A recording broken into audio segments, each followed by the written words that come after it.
I'm Alexandre Campos, and it's been 4 years that I've been studying and making art, and it's been quite a long journey that brought me here. But what I could say about psychedelics is that they brought me into the art school and into learning and how to approach art in a new way.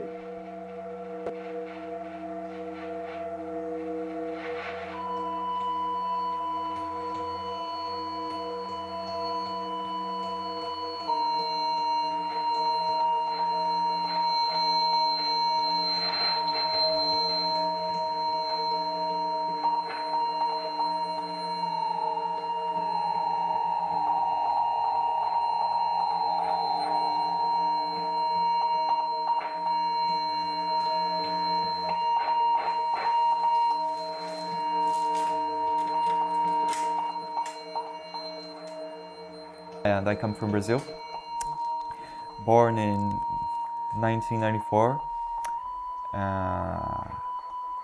in Minas Gerais, which is a region in Brazil that was known for all the Baroque style and gold extraction during colonialism. But I don't think any of these affects me. I could be born anywhere else in Brazil and I would still be sharing the common ground of many Brazilians.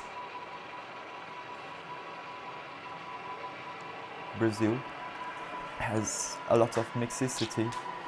My great-grandma, she practiced a lot of rituals from candomblé. Not basically candomblé, but she mixed a lot of kind of native rituals when she was practicing it, and she's still alive, which is really mad. Now she's really old, but as far as I can recall, used to go to school as every children who had the chance to go to school in Brazil.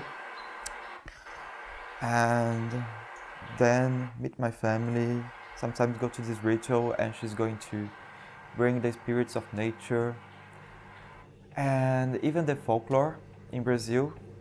It was really important to me because I was afraid of the spirits of the nature until I figured out that I could not be afraid, but respect them, talk to them.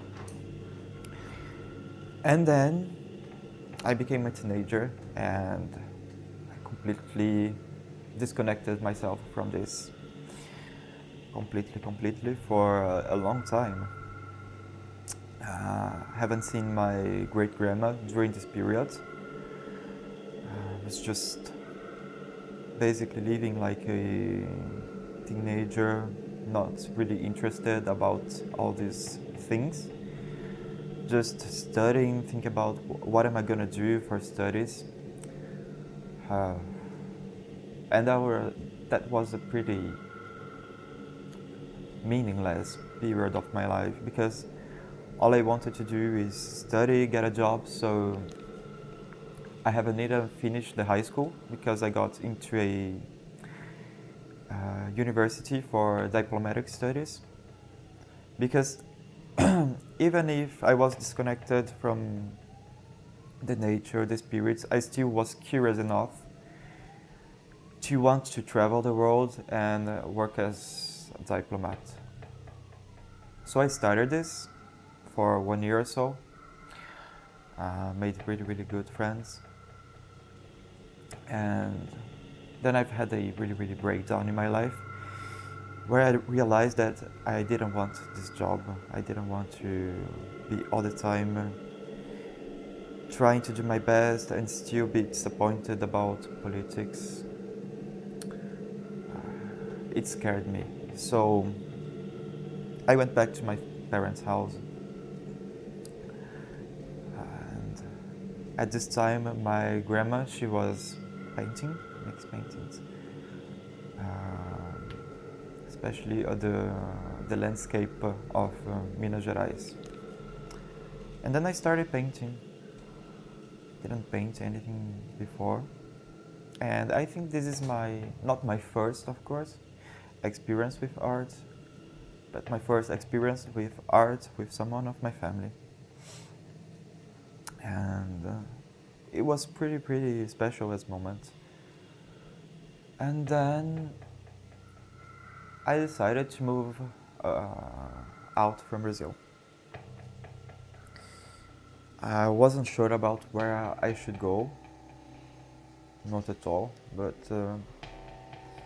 I was really curious to see the world, and then I've planned to go to Canada to learn a bit more English, and then I just said no, I'm not going. Until I've decided to go to France. So I moved to France to learn French, to see what would be going on in the French artists. But I didn't want to make art back then. I only loved the way art can talk without words, and I've done a lot of exhibitions back then. But I've applied for a architecture school, which was in the same, not in the same building, but they shared like building inside the art school of Paris, the Beaux-Arts de Paris. So then I started architecture, and I've met a very special friend, Naji, and all the interests about psychedelics and how our perception of the world can be really related to spaces we live in, to where we are, what we think. So we've made a research about LSD and architecture. And then we started doing a lot of exhibitions, until I said I didn't want to keep going in architecture. So I quitted school, been only doing exhibitions and learning how to make entallo, engraving plates. And then I've met a lot of artists, books, Henri Michaud, and after 2 years of not doing architecture, I've decided to do art, and then I've moved to Rennes in Brittany, where I've started doing art. And maybe it was the best decision I've taken so far.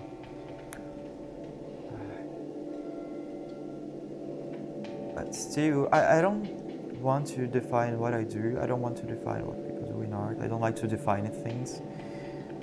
Even the biography is really confused to me, but let's just say that whenever I cannot speak because I have struggled to express myself, to say what am I doing, what do I want to say.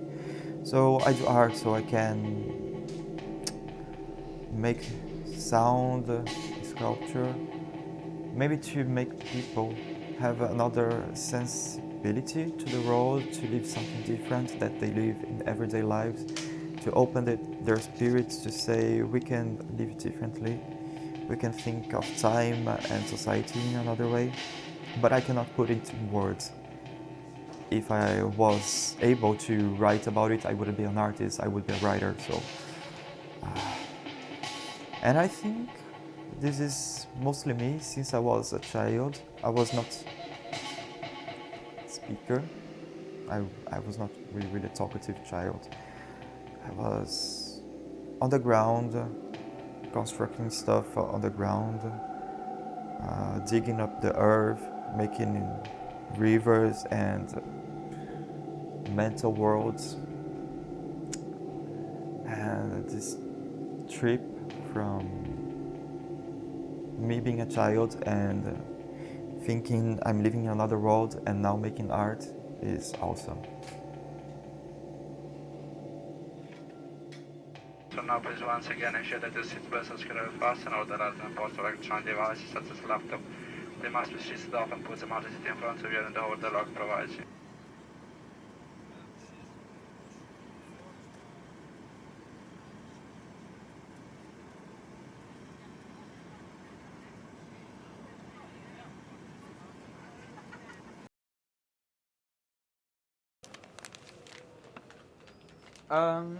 So personally speaking, I think my work is really linked to forest. Not only because my great grandma, she had been learning with her deceased husband, who was a native Brazilian. She taught me a lot of ways to connect myself to the nature. And there are some plants that we can take in Brazil to see the spirit of the forest, the spirit that breathes, and we come closer to the tree, we touch the tree, and we can feel its soul. It's really a sensitive being. It can be as sensitive as a human being, actually. We cannot say it has no sensitivity at all, because they can even talk to each other. And where I work with the forest is that even if my work seemed like based on disintegration, and I use the word disintegration and not destruction, because destruction is something that does not exist. You cannot destroy atoms, molecules, forests. They can only transform into something else. So the forest is a eternal cycle. It lives, then we kill it, it gets dead, and then it grows back. It adapts. A lot of things, they disappear, they change. That's what the disintegration is about. The disintegration is about these perpetual changes in the forest. And when I take psychedelics, we have this disintegration going on within ourselves. We can feel our body dying. We can feel something growing inside our body. If you're in the forest, you can listen to every single bug, to everything. And lately I was working on the Brasile forest in Brittany, France. It was a great fire that caught there in the summer of 2022. And then I went to this desolate place and everything was pitch black. The ground, the trees, it had nothing left. I've tried to meditate on it, I've spent some time, and I couldn't feel the breath of the nature. It was gone. And then I returned several times, 2 weeks later, 4 weeks later, 1 month later, 2 months later, and every single time I returned, I could feel the breath coming back, slowly and slowly. So that's why I'm really interested in nature, because it's so resilient. It always comes back in a time. In abandoned places, human built abandoned houses, you can see all the plants growing and trying to break the house and get inside. So we might come from dirt, from soil, from decaying matter, and then we live and we die and we become trash again. And this is going to feed the nature, and the nature is going to give us another kind of life. Everything that once composed our body is going to turn into another thing. Mushrooms they fascinate me because they decompose this matter. They turn flesh, wood into something else. And most especially the psychedelic mushrooms, they can turn matters into a substance that when we take it, we feel a breath of life, a new breath. We feel things that we haven't felt, not so ever. I've learned how to love. I've learned how to link myself to other people, to other beings, to respect. And it's kind of mixing myself into the nature and being myself the nature and the nature being me. That's why I'm always going on nature, gathering pieces to work on them back on the atelier. And I also work the sound. I go to the forest, I go to places and I record the sound. Especially because sound is something really unique. It's so unique that it can change our behavior. When I put sound in my installation, it's not to make it something to be appreciated, but also to change our relationship when we're inside the installation. I try to change time. I try to make people breathe differently. I try then to get to know nature, to get to know how nature breathes, and get in touch with this slow time. I think main of my works are just based on this. Just if I can resume it in a phrase, it's just slow down, look around, feel it, and respect it. That's life is about.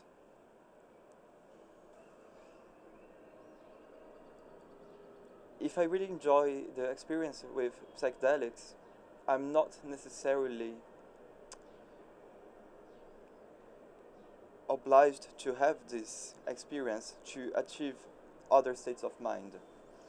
So when I mixed my trees that I gathered from the forest with the sound that I make the loops on magnetic tapes, I'm trying to reproduce a world that hasn't existed until I created it. So all the pictures, all the sculptures, they're there to create something so we can live there. We can live there for a moment. We can stay 1 hour, 5 minutes. I really don't care how much time people stay there. What is important is there to remember that they live this moment.